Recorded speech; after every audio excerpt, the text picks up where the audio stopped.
Okay, that's a wrap.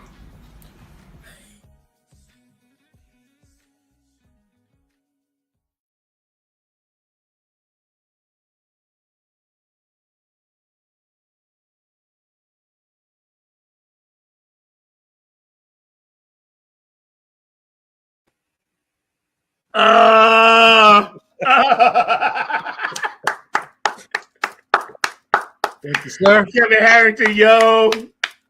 Groovalicious, John, my guy. These are my guys. All right. Shout out to Nancy Marie with the intro. Of course. And edits is Fernando does all the visual. Yep. She's gonna do all my stuff. I haven't done any videos at Nancy. That's why I'm waiting to get the budget right. You're gonna do my stuff, trust me. Yeah. Yo, man, what was the inspiration for that? Sometimes it just depends on what hits me, because that's the use of experiment, because I'm liable to do anything. So because of our era, we exposed to all kinds of music. I actually have done a country song. Right. It's on the funkier side, but still, it's the country. But yeah. So it depends. Like the next release that I got coming out, I got a single coming out on the 25th. It's basically dedicated memory of my sister. Okay. Because she's the one that took me to my first concert. And yeah. So it depends. Like I mean, the crazy thing is, like you said, is Groovalicious playing on there, and listen to how smooth he is, but then listen to us on Nappy Head stuff, So and United We Stand. Right. That's Andy, but then he did Funkin' on the Egg, the new thing I did. Right. So that's the thing, because even John's project is the same thing. He's got smooth stuff on there, and then he's got hard, edgy stuff.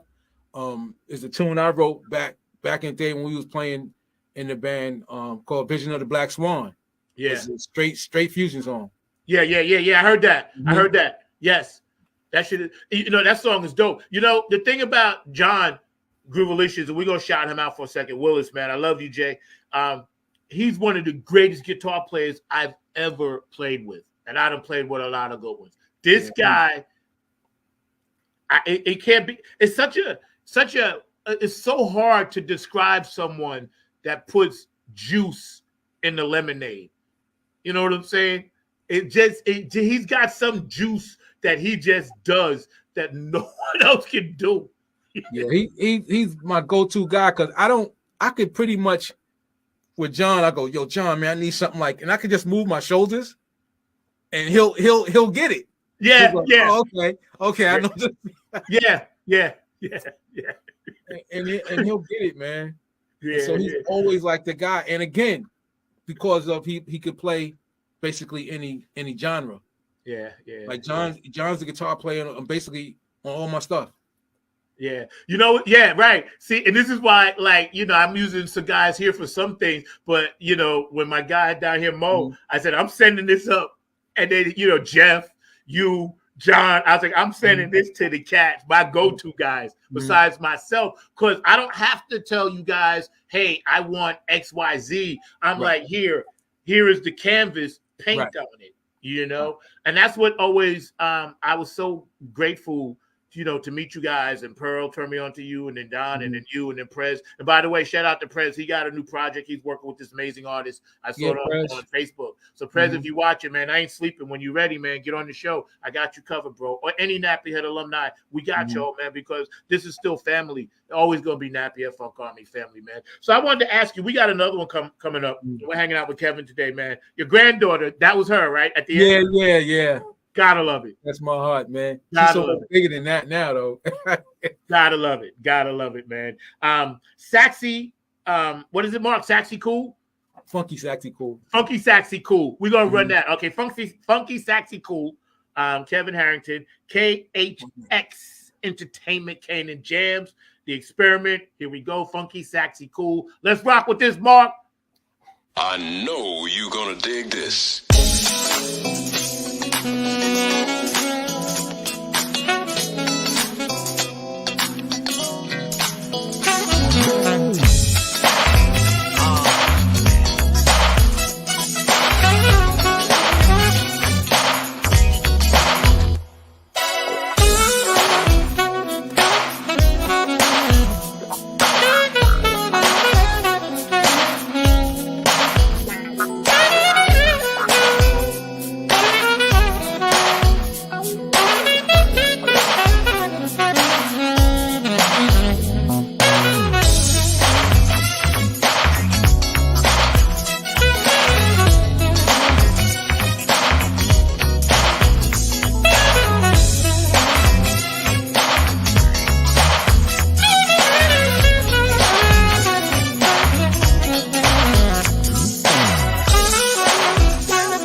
Saxy cool. Yo, who's the sax player?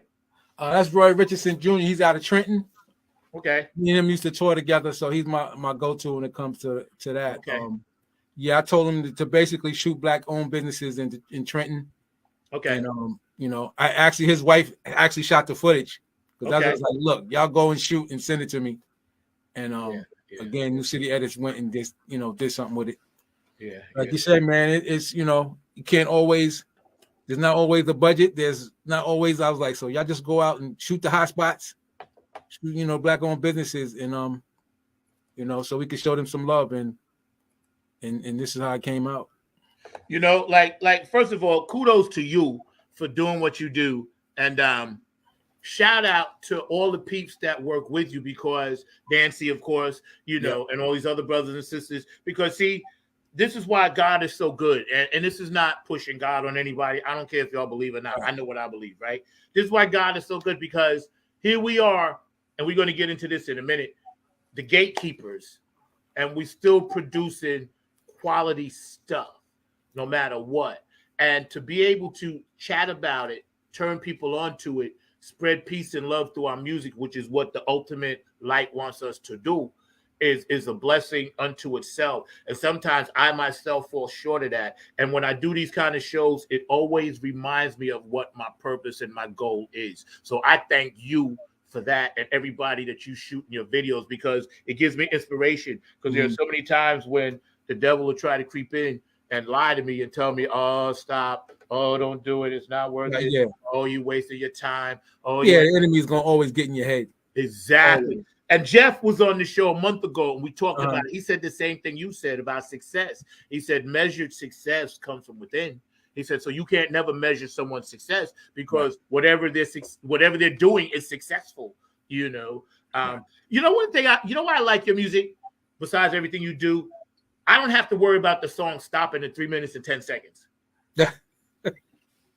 I got up, I walked around, I'm listening now, but I was able to get shit done right now, live on the show. I was backstage just doing shit, getting stuff done while I'm jamming. See, that's the quality, the food. That's what we need. Yeah. How come you think the industry won't allow the artists today to feed us? Well, I mean, because again, here comes the business part of that, right? So there's radio edits. There's video.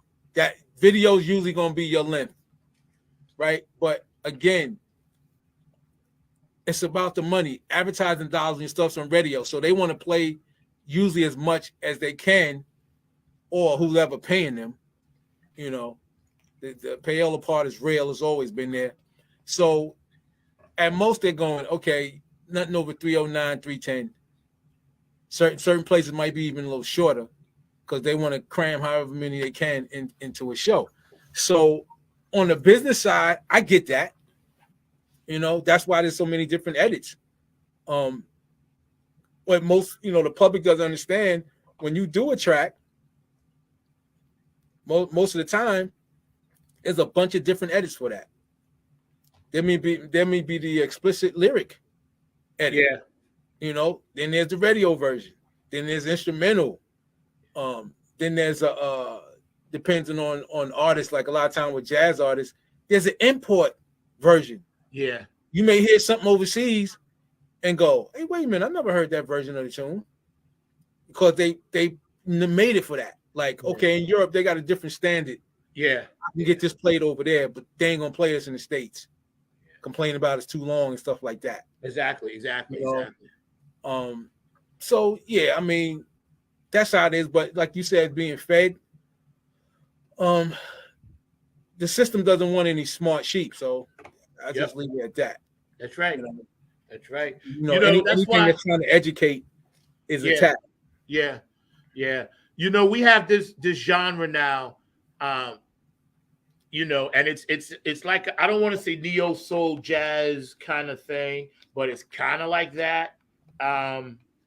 and you know, a lot of the artists, these younger soul artists that are jazz cats, they're actually doing this style of music now, right? And it's got its own Spotify, the soul thing or whatever. What do you think about this style that these guys and girls are sliding into? That's a cross between the bebop hip hop and some of the jazz chords that they may have heard Stevie Wonder do, or you know, somebody in that era. Because I'm starting to hear this trend, underground trend.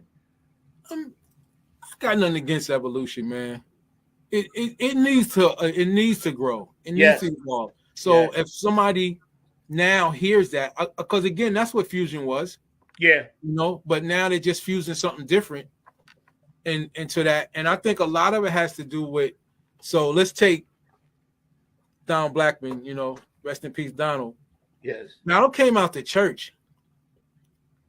But Donald was a jazz head and a folk head. Yeah.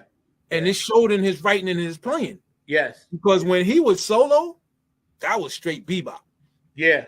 Yeah. Even when you listen to him playing his stuff, that's some bebop to where keyboard players is like, you got to be kidding me. I'm not expecting to hear that kind of solo over this funk groove.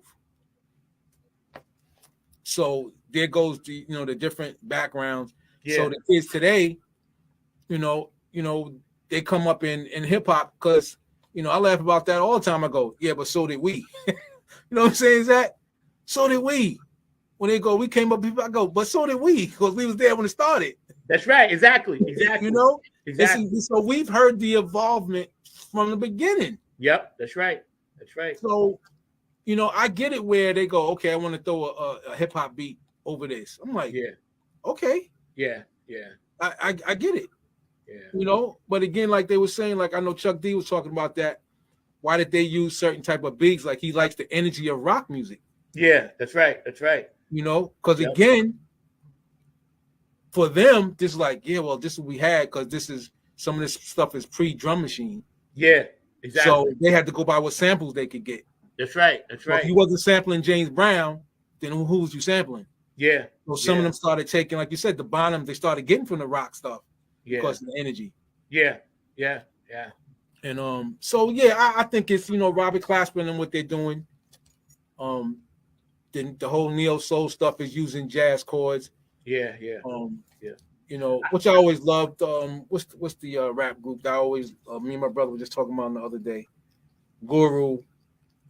He passed on. Yeah. But his father was a known jazz cat. Yeah, yeah. So all their music was based in that. Yeah, yeah. With hip hop beats. That's right. I was listening to Michelle, and let me try to get this right. Ndege Ocello. Mm-hmm. Thank you, Christy. Right? Because you know my dyslexia, Kev. So I actually had her write it down for me. Yeah, so man. I wouldn't screw it up. But I listened to her new stuff, and she took some of Bob Marley's stuff and played with it. And then she also did a version of Atomic Dog. You know what I'm saying? Yeah, yo, bro. Right. She's one of my favorite superstars that's unknown and humble like you, superstar. I got to try to talk to this woman on my show. So if you know anybody that reaches out to her, please have her reach out to me. Because I want to ask her, like I would ask you. I listen to what she does, and I'm like, how are you even thinking of this stuff? Yeah. She's a creative person. Because you remember even her own first album, you know. Oh, yeah. You could hear her approach to things like, yo, she's thinking, as they would say, outside the box. But then a lot of times you could hear, again, because we've been around. Yeah. When people say somebody's outside the box, no sooner I can recognize something, then it wasn't outside the box for me. That's right. That's right. That's right. I'm not gonna, you know, it's no judgment, but I was like, oh yeah, I know where that's from.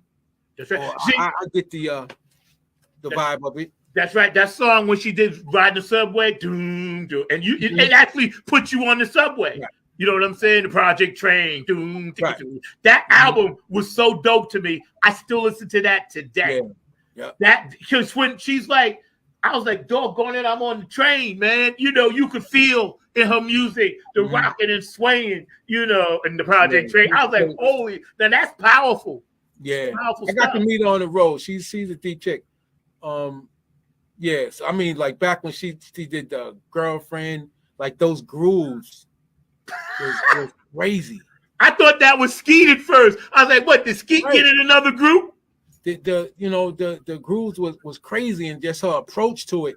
And so that whole like almost poetry thing vibe that she was giving it. Yeah. You know, and again, I'm not saying that music is missing. It's just that radio's not touching it. That's right, yo. You know, again, I got to give the respect to Europe. They basically open the door. They keep everything playing. Yeah, they do. Yeah, they do. United States is so money based. You know, if we don't think it's gonna make us any money, then we ain't doing it. Yeah, and you know, it's funny because Nappy Head, and you part of that, we in Ireland, Italy, Sweden, and Germany all the time. We in their rotations on all those internet they shows. Appreciate music, man. Yes, they do. That's the thing. They come out to hear music. Yep. Not really genre specific. It's like, yo, I just want to hear good music. Right. I just want to hear the music. Right. And their open door to like turn me on to something that I never heard before. Turn me on to something new. Give me, like, feed me. I've never heard them. I want to go check them out. Feed me. The palette. Yo, Wayman Tisdale, of course. Shout out to brother Tisdale. Yes. Yeah, he was underrated. Yep. Oh my God, yes, he was. So Tisdale, man, he because Marcus tells the story on YouTube. Marcus said, "Oh, he's so cute. The basketball player sent me a tape, and then he put it on. He's like." But see, people don't know Wayman Tisdale had been playing bass all along in college, right? Oklahoma. He said he used to take his bass on the road and played in his father's church before he went to school. Yeah, so. Yeah. His music, I got him in my playlist. You better have him, Wayman Tisdale. Yeah, I remember I first heard something he redid a Kool and the Gang tune, and he was on our way from the hotel to a show, and the driver, he was an Indian dude. He says, "I really like this. Do you guys like this?" And we was like, "Who is this?" And they said Wayman Tisdale. I was like, "Oh man!" Yeah, but I was looking at the fact that this guy liked it. Yes. You know, yes. And you know, I've dug. You know, I don't think he made a bad project. I always liked everything that he did. I like all his stuff, man. I seen him live, man. Yo, the brother. First of all, being a basketball player, his hands were so big. But how he heard music, and once in a while, somebody can take a song that was a hit and do it in a fusion jazz way, and you'd be like, all right, that's cool. I love it. It'll stand on its own. But he did so many like that elevated in a different way those types of songs. Like when he does That's the Way of the World, or he does these things, and then he takes these incredible solos that are so Wayman Tisdale-ish. Right. You know, and then his band that he put together, he really thought about this because he put together a band that would fill in all of those spots that allowed him to do what he does. So you're right. Whoever brought that comment up, thank you. This is why it's so important to stay active on these comment shows, because we're feeding each other food. And getting back to that, Kev, I agree, man. It's like we don't feed each other. The record companies don't want it, but we got to keep the underground alive. So we're going to do everything we can. Mr. Mark Lee, jump. Oh, no, go ahead, finish, and then I'll bring Mark in. No, I was saying that again, we're in a great time because you could be your own record label. You know what I'm saying? So that has to be the mindset. Is right now you got worldwide distribution. You know what I'm saying? We didn't have that when we was coming up. So you know, I mean, you had to pull together money just to go to the studio because the tape was $200. Yeah, that's right. So I always said that we had the technology when we was coming up. Plenty of the local bands we knew would have been out there. Yeah. Yep. Because it wasn't about, okay, so in about a month and a half, we'll have the money to buy the tape. Right. Now we got to save up to get the hours. right. Yo, always the struggle. You know, somebody asked me once, I was driving Uber. Y'all know I drive Uber for a living. Right. And he said, what's like, why is it so expensive to do what you do? And I said, bruh, he asked me, he said, if it was one thing that I could get a lump sum of money for to do, would it be recording? I said, no, it would be for rehearsal spots. I said, I can scrape recording money. I said, but rehearsal spots, bro, that can fit and have what you need that's quality. He said, I told him, I said, that is costly. He said, wow, I never thought about it like that. Right. And I told him, I was like, do you think bands just like, okay, we're going to play today and that's it?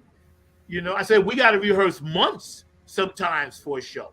Right. And again, we came up in when you still living at home, everybody had a basement. Yeah. Some days is gone. So you know what I'm saying? It was no cost for rehearsal back then. Yep. Now, like you said, it's like, yo, where do bands rehearse? Yep. You know, so many places closed, you know, when COVID shut them down. That's right. So that's my thing. I'm like, wow, where do bands even rehearse now? That's right. And you and I talked about starting the place. We still going to do that. I'm going to manifest that. Yeah, man. We talked about this. That's an investment that will definitely pay off, especially if you're in a musical area. Yep. And like you said, this place, we rehearsed. Shout out to Rollywood Studios. I didn't mean to cut you up, but we rehearsed down here and there, and they got the whole video thing set up. They got like professional people come in, they shoot videos, rehearse. It's a nice spot. So shout out to Rollywood. We rehearse there all the time. Not for Army. I didn't mean to cut you, Kev. Yeah. Like I was saying though, we are in technology-wise a great time because, like you were saying, we can't depend on a major label because here's the thing: if they see you making money, hey. So now you can maybe go, hey, let's talk partnership. You know, because they did it in hip hop. When these guys were selling out the trunk of their cars, they didn't need them. So here comes the label. Oh, we need to get into some of this money. Yeah. So that's what happens. But again, you get worldwide distribution from some of these companies. You know, CD Baby, however you're going to do it. At the same time, you could broadcast your show from North Carolina around the world. Yeah. Couldn't do that before. Yeah. So imagine the new, you know, the ears and the new people that now can get turned on to you just from a Facebook Live. Yeah. So this is definitely one of the greatest times because I told any musician, if you ever wanted to release your own thing, there's no better time than now. You don't need a label. That's right. I mean, most people have equipment in their house. Yeah. You know, kids is doing stuff on Sony PlayStations. Yeah. With the music. They got apps for people doing them on their phones. So there's really no excuse not to be able to release something. That's right. You know, you got DistroKid for $20 a year. You can put out all the music you want. That's what I'm on. I'm on DistroKid. Shout out. Yeah. It can't be no easier. Now, the live thing is still an issue. Yes. Because this is where the money comes in. It costs some money to still put on a show. You know, and like you said, so just rehearsal alone. You know, that cats need to get paid. And so this is where if a budget needs to go to that and promotion. Yeah. If anything, the least of your money should be spent recording, making the music. Yeah. Because the technology is just too easy now. That's right. You know, people got Pro Tools in your house. So why are you paying the studio $200 an hour? Yeah. For the same thing. That's right. And you know, they got $10,000 mics. Mm-hmm. Let me tell you, man, technology got stuff that's making that stuff sound the same. Yep. You know, I got all that stuff. Oh, okay, a mic modeler? Yep. Which mic you wanted to sound like? Yep, that's right. That's why my guy Mo, we work well down here together. People they hear the project, they like, wow, it's so big. I was like, yo, I tell the secret to some people, like, yo, it's just me and my dude. We just sitting in there doing stuff. Y'all doing it, man. Making deals. Shout out to your band, man. Yeah, thank you. Tell the drummer I enjoy his groove, man. You know, I'll be checking y'all out, and the bass player. They play well together. Yeah, thank you. Your man that's in the studio with you, man, he doing it. Because I'll be listening to us, because you know I tear stuff apart. I know you do. That's why I send it. I'll be like, wow, man. I said, listen how the horns is up in there. And you know, and I always know what's you though. I was like, because you know the funk dude is in there. So I said, I'm so happy for you that you found that you found these cats, man. He definitely found his niche. Come on in, man. Join us, Kevin, just a quick question for you and everything, because I'm admiring a lot of the new music. Of course, Zach does amazing jobs, and there are some other ones that are doing some great jobs as well. But some of this technologically driven music, I'm also remembering some of the musicians of old, because I'm not exactly a spring chicken, but I'm going there were some folks that were doing some of this innovative work even before we started talking about it being innovative, because I started thinking about like Herbie Hancock and a person that had connections to this area, North Carolina, that being Donna Bird. So I just wanted your thoughts around Donna Bird and Blackbird, because they definitely had that New York side, but they were also having a North Carolina tie with him having that NCCU connection, which was basically a jazz funk band back in the 70s. Right. So the Blackbirds, and again, this is where us coming up, listen, I remember hearing them, the Blackbirds, and it was so many groups out, and they were very unique to their sound. Like when they would come on, you knew who it was. Right. Opposed to now, you got to go, who is that? I got to hear something before I know it. And everybody had their own vibe. It may have been because of where they came from, like the funk coming out of Dayton, Ohio, like they had a certain sound, opposed to Jamaica funk, opposed to what what the Blackbirds were doing. And I just think that, like you said, people don't realize them coming out of North Carolina is like what happened after them. So you really don't hear nothing until Fantasia, what was her cousin's Jodeci. Jodeci, coming out of North Carolina. And I kind of think that North Carolina hasn't even scratched the surface. Right. Yeah, we trying, man. I'm pushing. It's it's always been known for gospel. Right. But my brother who's been down there since junior high school, me and him used to talk, because we always wanted to set something up. I was like, yo, man, North Carolina is full of talent. Full of talent. Not just the gospel. I said, but then imagine, a lot of them that sing, they're singing at church because that's where they can sing. Yeah. And I just, again, with the movie industry down there, I just think that North Carolina, I don't know if it's going to be the next one, because again, it has to get organized, but it's what Atlanta was. I think North Carolina could be that. Yeah. I agree 100%. The talent is there. I agree 100% because I'm working with Oak City Music Collective, and we slowly but surely making moves. And I'm tight with them. Diego, shout out Tammy, love y'all. And it's like what you just said is what some of us down here see. Right. It's just that we got to try, and this is straight up. When I do my show next Friday, right, and this ain't got nothing to do with race, I'm gonna do a show. We headlining down here at what's the name of this, Mark? Pinhook. Oh, the Pinhook, right. So my audience will be all hippies, all white and Latino hippies, Asian American hippies, Jamaicans, but my black core people down here won't come out and support it. And this is an issue. That's why when you said North Carolina can be that, if we could just get that last coalition of people to buy in, instead of being stuck in their ways, loosen up and buy into what we're doing. If they still want to play Hole in the Wall and stuff like that, that's beautiful because you tributing that. That's great. But we could make it better for you if you get on shows with us. You could still do that and do your thing, and then bring the crowds together. Bring your crowd, that soul, Sam and Dave, stuff like that. Bring it all. And then let's just put it in one package. That's where we're close, Kev. And I'm telling you, we need somebody like you down here to help do that. Yeah, man. And people need to realize the GOAT, it'll, between him and Bird, it depends on who you want. But Coltrane is from North Carolina. Yes. Right there. Coltrane's from here. Thelonious Monk's from here. There are a number of great jazz folks that were from here and definitely had those roots. Even Roberta Flack had some North Carolina roots, but they were scattered throughout the state and everything and all in that line.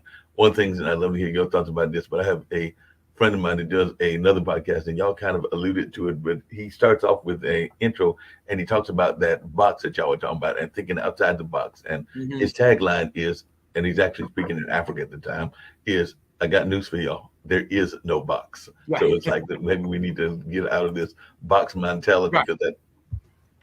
Right. Because you should be able to do, again, that's why I'm saying like the experiment. I should be able to do whatever music I want to. Right. Whatever I'm feeling. But again, like, Zach was saying, when you deal with a label, okay, because, my first project, Bass, Rose, and Groove, right? I had house, smooth jazz, and whatever I wanted on it. Now, when I'm going to the radio stations, pick a lane. Yep. Pick a lane. But again, back when we was coming up, you could have sent it to one radio station. They would have played everything you had if they liked it. Oh, yeah. It didn't matter. But that's not what they do now. But like you said, what's the name with the funk show? It's like you got to find these people because they are trying to keep this stuff going because everybody's like pick a lane, like you said. Shouldn't be no box. Yeah. Good music, either you like it or you don't. What's wrong with that? Yeah, but part of the problem, and I don't know whether you and Zach have to think about it, is we've had conversations, me and Zach, but too much of the radio control is controlled by a limited amount of folks. There's some serious monopolies going on. I know they're talking about monopolies and control, but when you talk about radio and the concert lane, particularly the professional concert lane, once you get past Live Nation and a couple of the other players, there are not as many players as there should be, in my mind. I just wanted y'all's thoughts around that because we've got to find some way to break those boxes up or kind of like break those monopolies, because right now the music industry, and I would argue the commercial radio industry, is too monopolized. Yeah, and it didn't happen overnight. I can remember when people were telling me about iHeartRadio. They were buying up all these smaller stations. Mm-hmm. And I forgot, we was on an interview and the host, he kind of just lost it because they was trying to shut them down. Mm-hmm. And he was trying to warn people then. He said, if they get control, then you're not going to be able to hear anything other than the 10 records they want you to hear. Exactly. And so it's been going on. And so along with radio, like you said, they also got to grab the live venues. Mm-hmm. They took everything. They monopolized it. Yeah. You know, because let's think, when Magic Johnson had his theaters, he said, okay, so we can make the black movies, where we going to show them? Yeah. Here's the other way they shut you out. Well, no, right. we ain't going to do this. He said, so you got to have your own theaters. Yeah. Yep. Like you said, it's going to come to the promoters that are still around, is that either you're going to have to use, because there's some theaters, depending on where you live, that they've been restoring, and this is where a lot of shows are starting to happen, because just like you said, okay, we can't get the Garden. Okay, so now up in Harlem, there's a theater that's been up there from back in the day that rivals Radio City Music Hall. Right. This is what we got to do then. Yeah. Yep. You know, because eventually, again, the money always changes people's mind. Yep. No sooner they see if there's a movement of funk stuff, of course they're gonna want to get in on that. Yeah. But they want you to do all the work first. Yeah, Zach, I was just gonna say the legwork is what's killing people off, because so many pure funk stars have passed on without their proper regs and flowers. Now we know them, but to the public, if I pick up 10 people, maybe one may know George Clinton was born down here in Kannapolis. Maybe one may know Nina Simone was born here. Maybe called, you know what I'm saying? And I'm like, how do you not know there was a Black Wall Street here? How do you not know that the Hayti back in 1936 to the 40s, whatever, had 26 Black-owned businesses, which is why it was called the Hayti? Right. Mark, I did the research on that, bro. I'm coming at you today with facts, bro. Facts, bro. I did it. I studied that shit. Yo, 1930s to 40s. Yo, so I'm like you said, Kev, it's here. The property, the land, the place, the weather. We can have more outdoor venues here than, say, places in the north, because the weather's warmer all the time. Right. So that's another thing. There should be an Eno festival every freaking month. There should be a Shikori festival every month. It took me 5 to 6 years to get on the Eno festival last year. 5 freaking years. No, you're right. There need to be those festivals on a regular basis, and there definitely needs to be that legacy connection, because one of the greatest comedians and somebody that Richard Pryor admired was also from right here in North Carolina and all in that space. But a lot of folks, if you ask them who that Big Meat Markham is, they would have no clue. But Big Meat Markham was right here and from Durham as well. But he was actually, that whole Here Comes the Judge routine was actually born from right out of this area. Hey, I didn't know that y'all had a hockey team. You didn't know we had what? They already won a cup too. They had a cup too. They got a cup like back in the early 90s or some shit. They got a cup. I saw them saying yesterday, said in Raleigh. I was like, oh, when they get a hocky team. Had the hockey team. They be rocking too. Right. The Hurricanes, they be in it. They down here. The Hurricanes. Right now, 2-0. They up 2-0. Right. I was going to say, that's how I saw it. I was like, but speaking of sports, we got that other team up there that I know that Zach is a big fan of, and they're definitely giving Miami a rough time. So I think that they're 1-1. So we're gonna see if they can't make it to the my Knicks. Yeah. You know, I'm rocking my Spreewell. Yo, Kev, I went back. I got my Spreewell. I went back on him today, bro. New York. Don't slap me, buddy. New York in the house. Yo, I went back on him. I got a whole section in my closet. Knicks. Yeah. They're looking tough, though. Y'all brought up something else man. earlier I was just curious about, because I remember also, I hate to say it, but yeah, I remember growing up and listening to the music, and it was all kinds of different music, because that's the kind of household that I grew up in as well. And yes, I do remember Hee Haw, and I also remember those TV theme songs. So those TV theme songs were no joke and everything. So, Kevin, I probably need to know this, but I don't know it because Zach hasn't told me. Have you ever dealt with a TV theme song, and have you ever thought about it with all these new TV series that are coming out? No, I do more themes for people's podcasts. Okay. That's about it. I just signed to what they call Street Beats, so they do stuff like that. And you know, they do music for NBA and stuff like that you hear playing. But yeah, I've done something for people's podcasts. But that's it, because you know, again, that particular thing, like major network TV, you know, people have that locked in. They have that locked down. Yeah. And they're not as creative they used to be either. Mm. You know, because again, think about we were hearing full orchestras for some of these theme songs and stuff like that. And now they're like, hey, get a guitar player and just do something, and there it is. You know, because Quincy Jones did the theme for Sanford and Son. Right. Now, if you listen to that, and I don't know if the Brothers Johnson was with him then or whatever, but that stuff was kicking. Those were major productions. There were a couple of songs that had a funk beat to it. I mean, I think that the beat to Welcome Back Carter had a little bit of a funky beat to it. Mm-hmm. Definitely the one you're talking about, Sanford and Sons, I would argue Happy Days and even the Jeffersons. So there were a couple of those old TV songs, including some of those. The Jeffersons for sure. Gospel up the yin yang. Move it on up. Yep. And even some of the police songs shows back in the 70s and 80s had that. And what was the singer, Then Came Maud? I forgot who sang that. Oh man, I just saw a thing on that. It was a black singer who sang the Maud thing.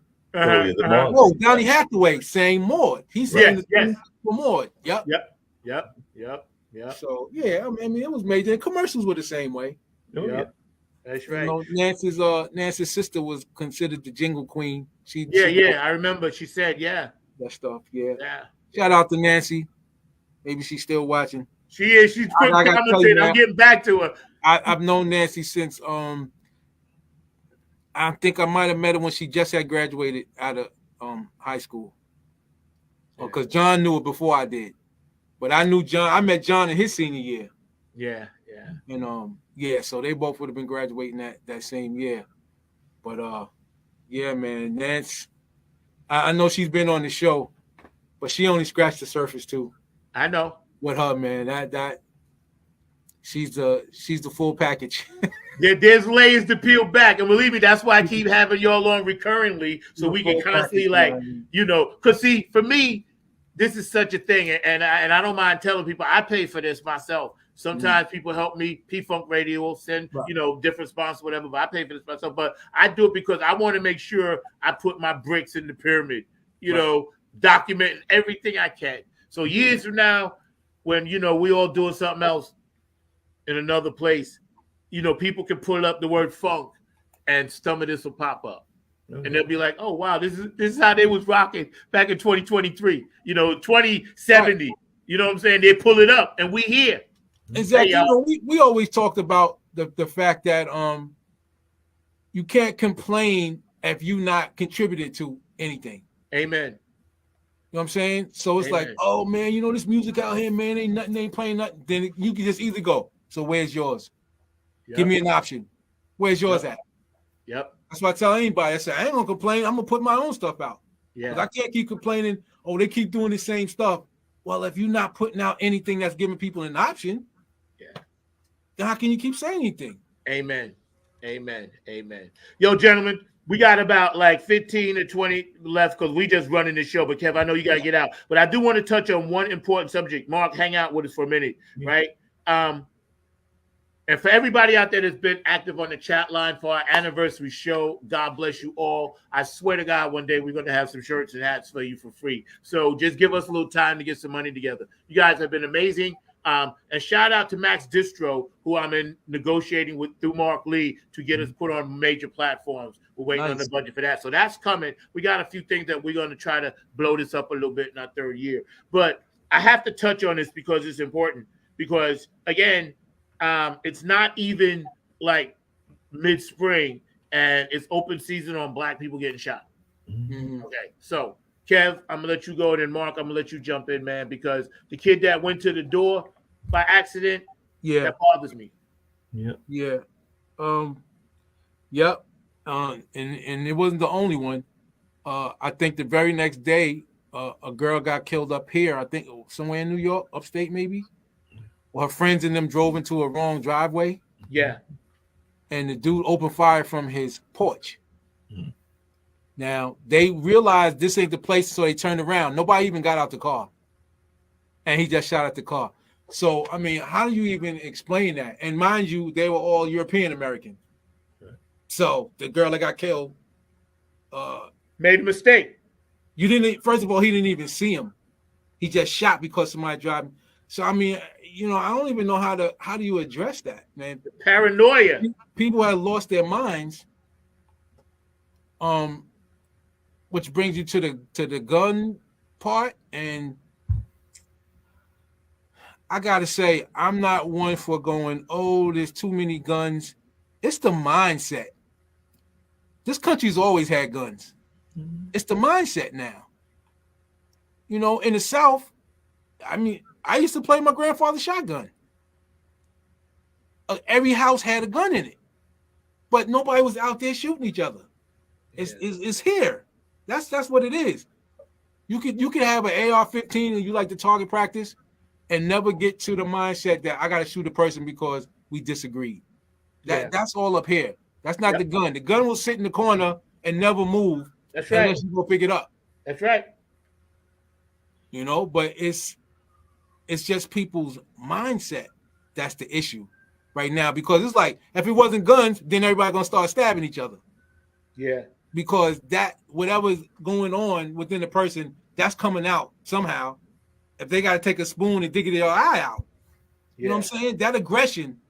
So just it's about a weapon of choice, but it's gonna be to where it's like, we came up with people went with hands. But guess what? We see each other next time and go, you want to go another couple of rounds, but at least you lived. And if you lost or won, it would be like, all right, that's squash now. Because the older brother would step in and be like, okay, y'all got that out your system. I went at it. Exactly. I went at it. Now let's get on with life. Right. And, that's my thing. Like they said, hey, I can have a bunch of 5 and 6 year olds shoot out the car door as I'm driving. So where somebody think that's a man, I don't know. You can have kids do that. Yep.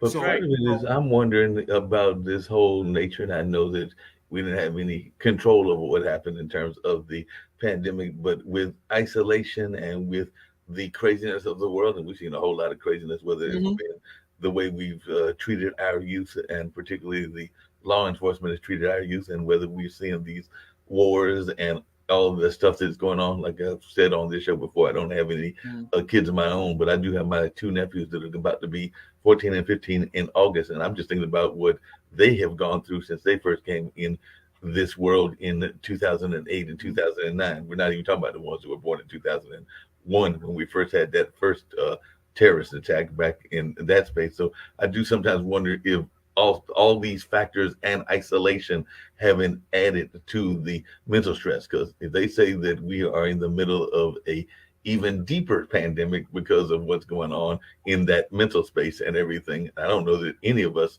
were given any sort of tools to deal with it, and I think a lot of us are trying to figure out how to work around that and everything. So I think that has a lot to do with it, that people don't know how to articulate what they're feeling. Like you said, there's a lot of when people hear the word mental illness, people like to go, "Oh, to somebody that's crazy." And if I got a cold, I'm ill.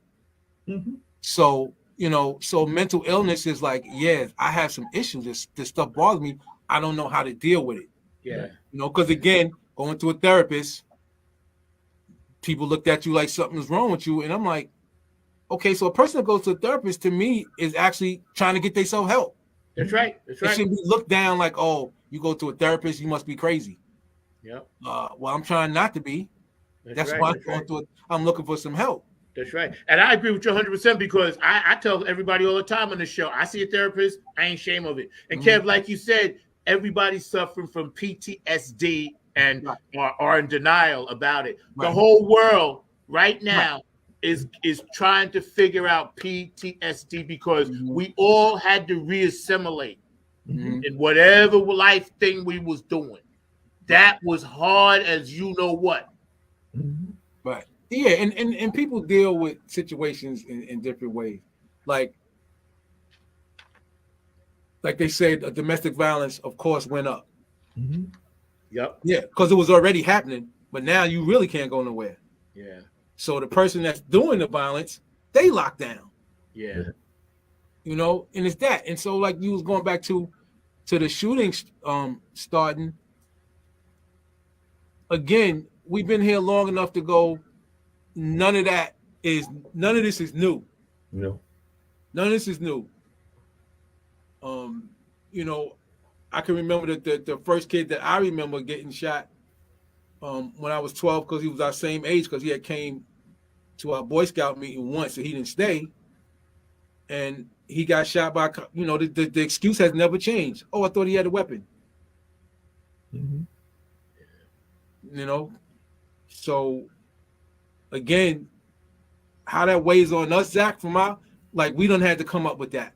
Yeah. From back then, the same thing, being that age and seeing somebody our age get, gunned down by the cops, and the excuse still works. That's right. That's right. Because I thought he had, something in his hand and turned out to be a can of soda.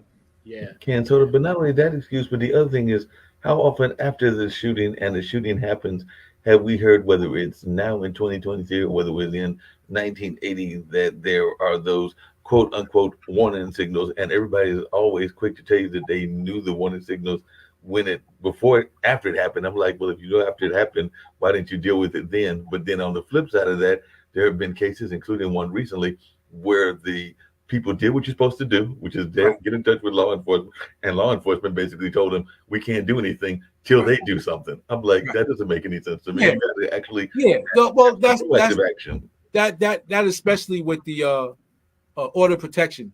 Right. What a waste. All it is a paper trail. Right.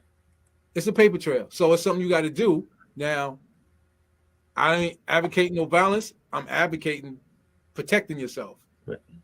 Right? My daughters, when they was younger, I told them I told my daughter to get a gun license. Right? I said, because here's the thing. If you ever found yourself in that situation, you always got to make the paper trail. Yeah. If you had order protection. That's right. You see him, blow his brains out. Yeah.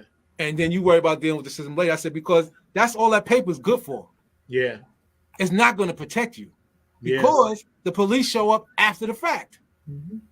Yeah. You shot now, or he done did you in, and now they come. Oh, they had an order protection. So That's right. And shout out to police officers. Right. I said the order protection is for you when you did what you had to do. It's like, well, I had this and he broke it. Yeah, that's Good right. night. And shout out to all the good cops out there, because I know there's plenty of you. So we ain't bashing none of y'all. It's the ones that y'all know who y'all are. But shout out to all the good men and women that put their self on the line every week. And like you said, I got plenty of family that's on the job. Yeah. Like you said, at the same time, people need to recognize what happens to the good cops that we see. Somebody steps in because this guy's handcuffed, and so they jump in and stop the cop from beat. What happens to those cops, man? You hear about them. Oh, they got put on some crazy duty now. They out there. Blackball. Right. I said, so people need to recognize that. That's why some of them cops don't do nothing, because they know it's going to happen. That just shows you the system is corrupt. That's right. From the head. From the top. The sergeant is corrupt, if you get in trouble for doing what you're supposed to do. That's right. The lady got fired and Right. she sued the black lady. She said, Right. "Yeah, man." She said, "I knew this shit was wrong." You Right. know what I'm saying? I couldn't do it. And she won her case, and she's an That's activist because now y'all dealing with an activist who was in the system. Yep. I know just how y'all operate. That's right. That's right. And all I did was what I was supposed to be doing. That's and, right. and it's always happened. That's right. I mean, let's go back to what's the movie French Connection? Yeah. What'd he do? Yep. He got that money. He's supposed to turn it in. Do you know they looked at him like something was wrong? Like, yo, we can't trust you. You turned in the money. Yep. Yep. I was like, anybody see the sick mindset of corruption that you're not Serpico. Yeah, Serpico. Because he did his job? Yeah. Yep. Speaking of Serpico, Zach, and I know we're getting ready to wind down, but this has been a great show y'all have, and I was listening just about the whole time and everything. Did have to run a couple of quick errands, but within the building. But there's another issue that I was dealing with before the show started, and I know we ain't got time to deal with it in its entirety, but I am still shocked at the fact that we're dealing with homelessness, because there was actually a gentleman that came by and was actually telling me about his situation, and definitely gave a great sob story. Some people thought that it was a person that was still dealing with other drug issues as well. But the fact that we live in this society and there is a veteran, because that's what he claimed he was, so I'm gonna take him at his word, that is dealing with homelessness, it doesn't make any sense to me whatsoever. But I don't know whether y'all got any thoughts around this, because I'm going like, we live in the greatest country in the world and we got folks that are homeless here and everything, and I just don't get it. Yeah, again, that's when we say the term greatest country in the world, I don't see how we can be exactly when that's happening. Like, where are you a leader in showing the rest of the world and you got the same issues and don't have to have them? Yep. You'd spend, like we say in any city, they'll spend easily $1 million for some type of celebration. Mm-hmm. And let's move the homeless people out the way so nobody won't see them. The mindset to that is sick. Yeah. It's sick. They the prince whatever king getting installed. I'm like, people are like, what do I want to see that for? They got homeless people there too. Yeah. Yet they will spend all that money for a show instead of just like, okay, now you're the king. Let's get on with it. Yeah. They ain't got to be to that magnitude, because you could be putting them dollars somewhere else. That's right. And it's the same way in any city, man. Yep. Every city has that, and yet you get more people with, tent cities. Well, y'all can't be here, so where can we go? The city owns plenty of buildings, especially when we lived in New York. We know that for a fact. That's right. Hey, y'all own these buildings. All y'all do is fix them up, and y'all can get rid of this homeless problem. Yep. Not just the cities, the colleges. Me and Zach live not that far from a major university, and there are major universities all over the place, and half of those universities, those buildings are, if not empty, at least half empty, because they never went back into the classroom. So if they're just half empty, they seem to me they could be used for hotels or places to keep those homeless. But that's just logical to me. I'm a big advocate, Mark, for the homeless, because I know what that's like to sleep in my car, because I've done it. And it's like when a person tries very, very hard, and I had 3 jobs at the time, but when a person tries very, very hard to overcome something, all they're asking for is the opportunity. The opportunity is not necessarily saying, "Oh, give me a handout." The opportunity is like, listen, I can put tax dollars back in the system if you allow me to. And every place, like you said, Kev, every state in this country, the homelessness is through the roof because they raising rents, gentrifying people out, and pretty soon it's going to be like that movie, The Hunger Games. I keep telling people the way that the Illuminati cabal work, they tell us stuff 10 to 15 years in advance, and then it be happening. I'm telling y'all, lock down, because I'm telling you it's going to be like that, because we are at that point now. Right. And on top of that, and nothing against helping people from other countries. When you supposedly the richest, you should be doing that.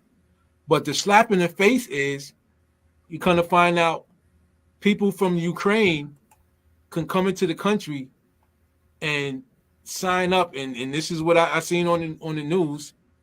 They can sign up for Social Security. Like, I don't even understand how that's possible, because Social Security comes out of people's money when they work. The government had nothing to do with that. That's not a budget. That's our money. They're taking that from you. That's our money. Somebody have access to that. I said, wait a minute. So you can come over and just do that, and yet you'll run somebody through the ringer who needs help now. That's here, that's paid into this country, been paying, now they lost their job, but you paid into the system.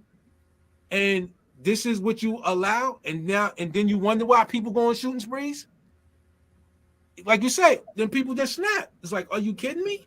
Exactly. Right. It totally snap. But not only that, Kevin, but we give all that millions, if not billions of dollars to the folks over there in the Ukraine. Guess what? There's a war in Somalia. There's a war in a number of other places. Right. How much are we giving them, and how are we giving it just to one country and giving it disproportionately to them when there are people that need that aid, whether it's because of war or famine or a number of other things that are in the black and brown parts of the world and all in that space. And there's a war right here in this country. Right. Amen. Every city talking about how do we stop everybody from killing each other? Well, we don't have a budget. Well, stop sending billions of dollars out right now and go, we got to take care of home and hope we can get back to y'all. And y'all check this out, right? We hanging out with Kev, of course, Kevin Harrington, Cage Entertainment, Kenny and Jams, Mark Lee, producer. 30th anniversary show to kick off this month is amazing. But I got to add this. You and I know this because we're all old enough to remember. And this is how government works. And they're going to kill me for this. I don't really care because I'm saying it. I liked it better when the mob ran the country. It was much better. And I'm going to tell you why. The mob made sure the working class people got taken care of through unions, dental, health, death benefits, bereavement or kid paternity, whatever, glasses, all of that for free. You paid your union dues. Yeah, you had to pay a little bit. I had 3 different choices of healthcare to pick from, all top shelf. Tia Bush, Powell Insurance, and Aflac and stuff when you got hurt. The mob ran the country in such a way, yeah, they did this business, and they did it in a business way, but they didn't allow the working class people to suffer because they knew they needed the working class people, the mom and pops. The government, like you said, Kev, always waits till the model gets completely fixed, 99%, then they go and take it. So what the government did is, you know what? This mob thing, man, they got it pretty good. They got it going on. They got everything working smoothly. Everything's getting where it got to be. No shortages of nothing. You ain't bringing in crates of guns. The neighborhoods were safe because you knew whoever ran that neighborhood was not going to allow any craziness to a point. Now the government says, let's just take that model and we're going to take that last 2% from the working class people. Screw them. You know what I'm saying? Screw them. Yeah, got rid of all the unions. And that's where this country was down. That was the downfall. Pretty much it's like we're going to take from you and we're not going to let you eat either. That's right. Right. That's the difference. Like you said, everybody knew the mob was taking off the top. Mm-hmm. Everybody knew that's what was going on. But you was eating. Yeah. You was eating. You and was eating. Like, yeah, we just going to take it and you ain't eating either. Yep. Well, I mean, so in some ways, the biggest mob of them all is what you just said, the government. Because like I said, how many times have we got folks that are delivering drugs into our community? And I don't know many folks that are even in that dealership space that own their own plane. So you can't tell me that there's not some government kind of cooperation going on in there in order for those things to happen in our community and where they are targeted and all in that space. And then they'd be like, yo, this weed thing, they've been making money. We're going to make that legal now. Right. But you know, and everybody saw it. Well, you know, I didn't say everybody, but for people that looked at that, either you was here at Prohibition or you read about it, that you knew that until they could map it out how they was going to make their money off of it, it stays illegal. Well, they finally came to, okay, so we figured it out. Now it could be legal. Bingo. That, you know, but that's on everything. You right. know, they give a hard time to brothers and sisters because a lot of brothers and sisters are getting involved in crypto and they're getting involved in the crypto space. Guess what? Now the government's getting ready to get involved in it because they're gonna try to figure out a way to make how we money get out. How we gonna get our money out of this? Because that would be a problem, but they don't get nothing. Right. You know, but I mean, but that's how they do anything. It's like, especially like you said, once we learn the game, they got to change it. Yeah. Mm-hmm. They got to change it. So you see now people giving advice like, look, this is what the rich do, you know, because again, there's so much more black money in this country. Like I said, all you got to do is watch any athletic draft and you see the new millionaires. So like you said, Zach, there's no shortage of black money no more. That can't even be said anymore. No, that's not an excuse. It can't. Again, but here's the problem. What are they doing with that money? Is it coming back to neighborhoods? No, that's an issue. That's an issue. Somebody here just said, what about the athletes making all this money? Okay, that's an ownership thing. Now, owners paying that, but where the owners getting the money? Yeah. Well, that's the thing. We got to get more like paying $75 to watch somebody bounce a ball. That's just me personally. Me neither. I'm not doing that. No. That's where the money comes from. And TV money, advertising. So an advertiser spends millions of dollars to show you something that I want you to go out and buy. Yep. It's a cycle. It is. This country is into the buy. You know, I gotta have this because they tell you that. Hey, you're gonna be better than that person if you have this. Yeah, you're right. So I'll go ahead and pay $200 for that. Meanwhile, the country was made it, the person made $3 a week. Yep. That makes the American the sucker, but hey.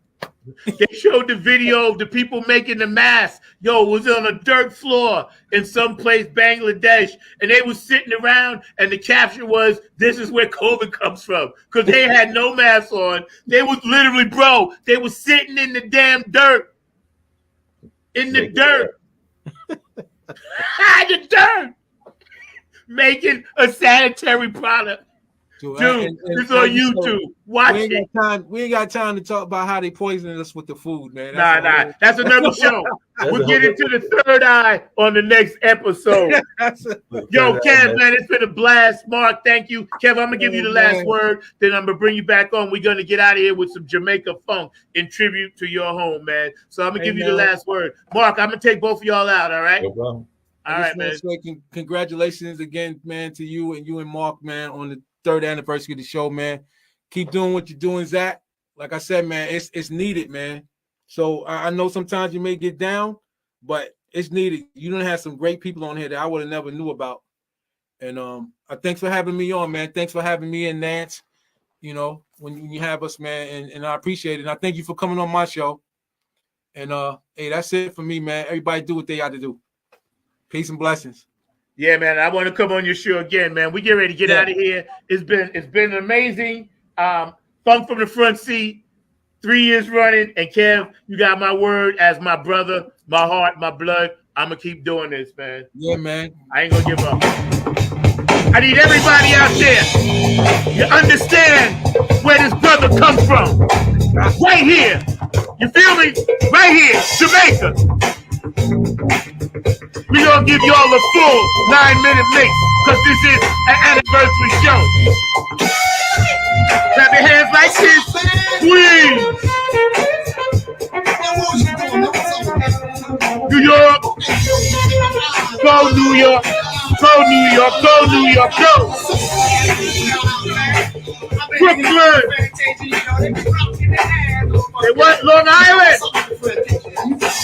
Charlotte. Westchester. All right. Philadelphia. What up? Maryland. Shopping City, D.C. Jersey, heard P-Funk Plainfield.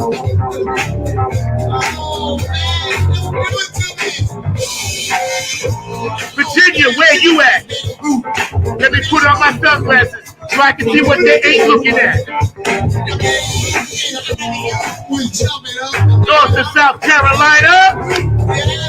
Oh, Georgia, Florida. New Orleans. Tom Brown, we love you, man. Kevin Harrington, my man. Kaden in jail. KHS Entertainment today. And all of y'all out there, thank you for the shout out. I love you all. California, Nevada, Utah, North and South Dakota, Alaska, Puerto Rico, Colombia, Tokyo, Yo, China, Japan, Germany, Ireland, what's up, Elizabeth, I love you. Topolino in Italy, I love you. Brendan, Ohio, Boosie and Patty, clap those hands, come on. Hawaii, Samoans doing the Humpty Hump. Humpty Hump. Ukraine, Russia. Peru, Pugo Pugo. Africa, the whole continent. Iraq, Iran. Dubai. Minneapolis. What's up, Vanessa? Thank you for the hat. Vanessa Bartholomew, hook me up. The man Hannah, Minneapolis. Woo! I got the whole world clapping their hands right now. Detroit. New York Knicks, I got you. Nothing but the funk. Peace, love, and harmony, y'all. Let's ride. Georgia, Florida, man.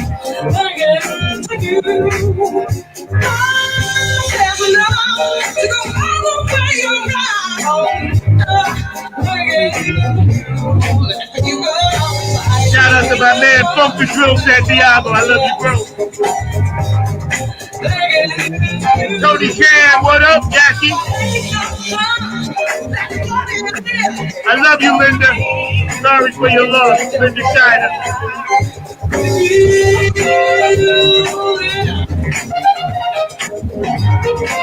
Happy Headphone Bombing 2.0 next Friday at the Pinhook, y'all. Yeah. God is good. Stay home.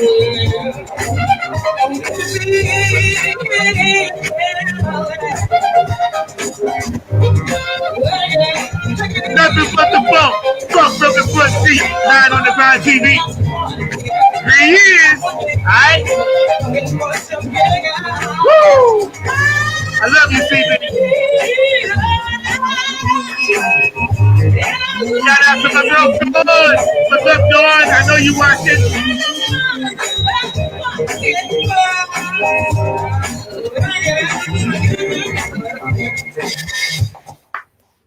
Y'all have a good night. Stop waiting in line. It's just nothing but a party. Funk from the front seat. 9 on the Grind TV. Our special guest today was Mr. Kevin Harrington. Great show. I love you, man. And I'll see you soon. Thank you. Yep. We out of here. All right, y'all.